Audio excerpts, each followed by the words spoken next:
এরকম পেশেন্ট আমার আছে, হাই সোসাইটি, উচ্চ পদস্থ কর্মকর্তা, তারা দুইজন ফোন দিয়ে কান্নাকাটি করতেছে, বলতে স্যার আমি ঠিক নাই। কি হয়েছে? স্যার আমি আমার মিসেস ধরে ফেলছে, তার অ্যাক্সেস ছিল আমি জানি না, আমি যে পশুর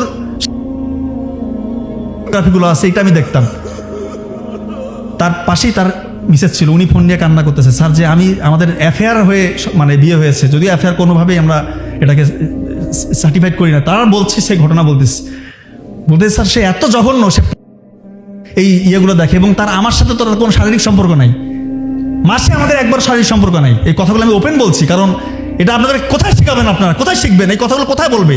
স্কুলে শেখানো হয় না, মাদ্রাসায় শেখানো হয় না, কলেজে শেখানো হয় না, ভার্সিটিতে শেখানো হয় না।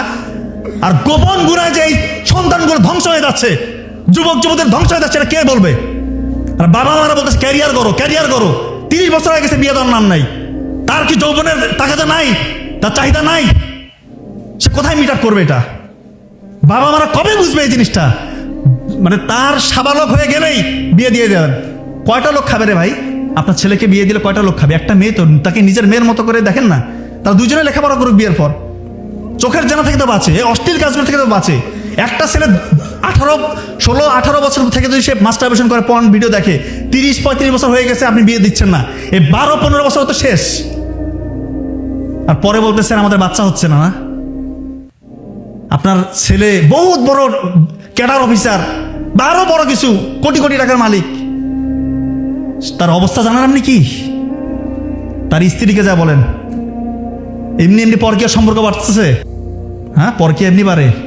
প্রবাসী ভাইরা ফোন দিয়ে বলতেছে স্যার 3 মাস ছিলাম, 3 বছর 4 বছর প্রবাসে থাকার পর 3 মাস মানে 6 মাস থাকতে আসছি দেশে, 3 মাস থাকছি, আমার স্ত্রীকে আমি 3 মিনিট সময় দিতে পারিনি।